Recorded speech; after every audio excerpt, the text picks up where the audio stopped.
They didn't scream. They didn't run. They simply stood there, paralyzed.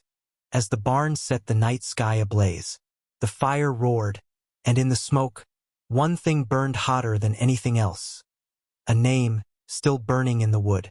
Not painted, not written, cut deep with a knife. One word, June. Someone wanted it remembered. And then there was the smoke. The heavy, smothering type that doesn't merely get your throat. Takes hold of your soul. Yet no one budged. Not so much as a whisper. Because in Jericho Creek you don't invoke evil. You either bury it or you burn it.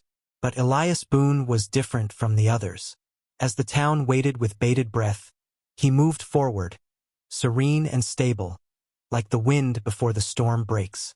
And with every eye fixed on him, he said the one thing that made half the town wince. She don't sleep in there no more. She stays in the house now. And just like that, the silence shifted, turned heavy, judgmental. Truth had just kicked in the door wearing boots, and no one dared meet its eyes. But to understand that fire, we've got to go back. Just a few days earlier, the stagecoach rolled into town late, its wheels groaning like they carried something heavier than luggage. No one waited for it. No one ever did anymore. And then she stepped off, barefoot, sunburned, her dress ripped and smudged with red dust, one shoulder strap fallen off, and a bruise the color of old wine on her skin, scrapes on her knees raw and bleeding. Her arms had marks that resembled fingernails. She did not cry, did not speak. She did not even raise her head. Simply put a trembling hand on the coach wheel, as if it was the only thing keeping her standing. That was June Whitlow, once the preacher's daughter, now a shadow in skin. Most people looked away, pretended they didn't see. But Elias Boone stood by his forge, shadows falling behind him in the dying sun, and he watched. Not with pity, with knowing. Some men don't require the entire tale to know something's broken. Just as she disappeared into the doctor's home, June uttered a line that clung to the town like smoke. Use me, break me, just move me. They say it was just a barn that burned. But I'll tell you, something much worse burned that night. Elias did not visit the doctor's residence, did not knock, did not say anything. But 3 nights later, he left something on the windowsill. A loaf of bread covered in an old cloth. No message, no sound, just a silent gift. And within that cloth was something tiny, something delicate, a bruised peach from his tree in the back. It wasn't much, but it was more than anyone else had done for her. He started walking away, the darkness silent behind him. But her voice halted him in mid-step. Not loud, not scared, just exhausted. You gonna take your turn? He stood stock still. Isn't that why you brought it? She never rolled down the window, never yelled. Spoke it as if she'd spoken it one too many times before, to men who never produced bread. Elias didn't say a word, just walked off. But the following morning, there was a ribbon on his doorstep. Red, frayed, hers. She began sitting on the stoop at sundown after that. Never much to say, never to look up immediately. And every night, as Elias walked from forge to well and back again, he'd give a nod once, only once, and she'd sit there, as if silence was the only thing she trusted anymore. One night, after he had given her a tin cup of water, she broke the silence at last. Why don't you ask me what happened? Elias did not even look up from his work. Would you want to tell it? She did not reply, did not have to. Some truths remain buried just so a human being can remain on their feet. That evening, another ribbon. On the well, dull red, the sort little girls wear when they still hope for birthdays. They weren't friends. Not yet. But something subdued had begun between them. Something that recalled who she once was. By the 4th night, June sat further from the porch. Not hiding. Not inviting. Just present. Close enough to hear the forge.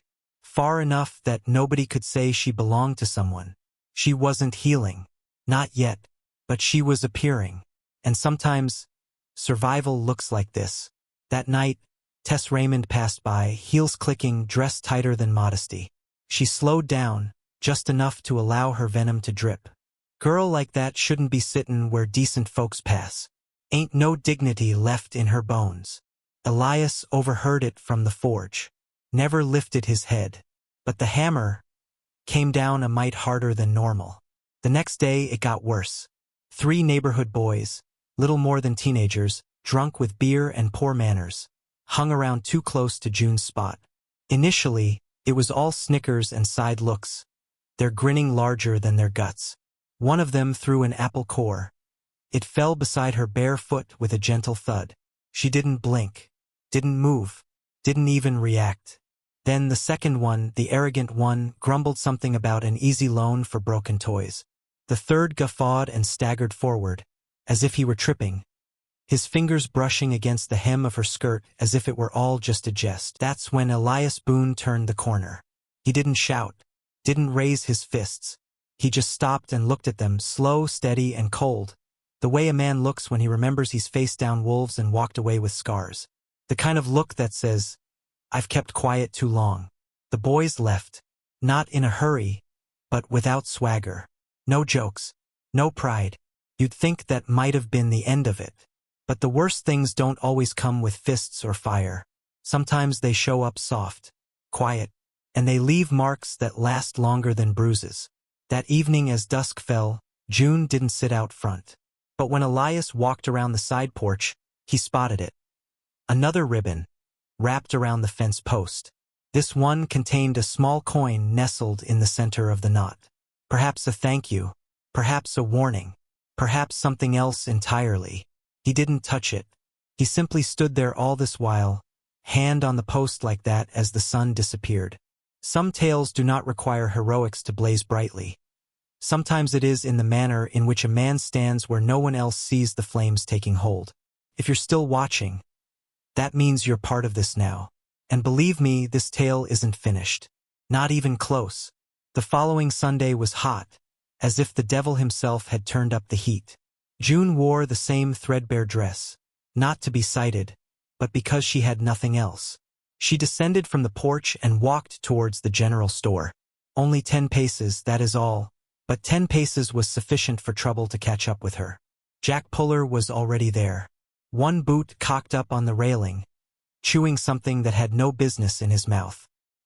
He noticed her and bestowed upon her a slow, mocking smile. "Miss Clay," he said, tipping an imaginary hat. June didn't respond, didn't break stride, just kept walking. That's when his hand flashed out, caught her hard by the arm and pulled her halfway off her feet. "What's the hurry, sweetheart? Thought you enjoyed attention." Then the slap, not hers, his, a sharp backhand to her cheek that sent her flat to the ground. Dust swirled up around her like smoke, and for a moment, time just paused. People watched, people gasped, but no one came, until Elias emerged from the blacksmith's forge. He did not walk, he strode. Each step boomed like it shattered the earth. He did not shout, did not demand. He simply hit him. One clean punch straight to the jaw. Jack hit the ground like a sack of rotten meat. But Elias wasn't done. He dragged him back up by the shirt collar, slammed him into the porch post, and leaned in close. His voice stayed low, cold, steady, dangerous. "You touch her again, I'll bury your hand behind the barn." Bleeding from the lip, Jack didn't say a word, didn't protest, didn't have some clever comment. He limped away like some man who at last discovered he was prey. That evening, June didn't utter a word. But on Elias's forge table lay her ribbon. One end burned, knotted into a neat bow. He pocketed it and said not a word. Then the town began to whisper once more. Not of her shame, but of him. The man who stood for her as if the last thing in the world he cared to stand for was left. The following day, June did not emerge. Not even. No peach. No still presence on the porch. Elias did not knock, did not intrude. But when the forge cooled and sun dipped behind the hills, he dropped off a small plate at her door. 2 pieces of cornbread, 1 boiled egg, a cloth napkin neatly folded with her name in the corner. Just 1 word, June. The next morning, the plate was missing. Instead, a single white button, plain, unmarked. But Elias smiled when he saw it, because healing doesn't always come like lightning. Sometimes it arrives as softly as breakfast and a button. Later that night, she sat on the porch once more. Not in the distance this time. Near. Closer than ever before. Elias sat next to her, neither of them speaking. And just as the sun was about to set behind the hills, she rested her head on his shoulder. Not hard, not desperate, just there. He didn't change positions. He didn't say anything. He simply put his hand softly over hers. And for the first time since she'd disembarked from that dusty stagecoach, June closed her eyes and didn't wince. There's something immovable in a quiet man who appears when it matters, and something holy in a woman who chooses to remain when remaining seems like the courageous option. Not every tale concludes in a kiss, or in a wedding. Others only require a porch, 2 battered boots, and a speck of peace the world attempted to steal. So here's the question that lingers. What does it truly take to heal a shattered soul? Is it justice? Nextinti? Or perhaps just someone who doesn't turn away when it hurts to look?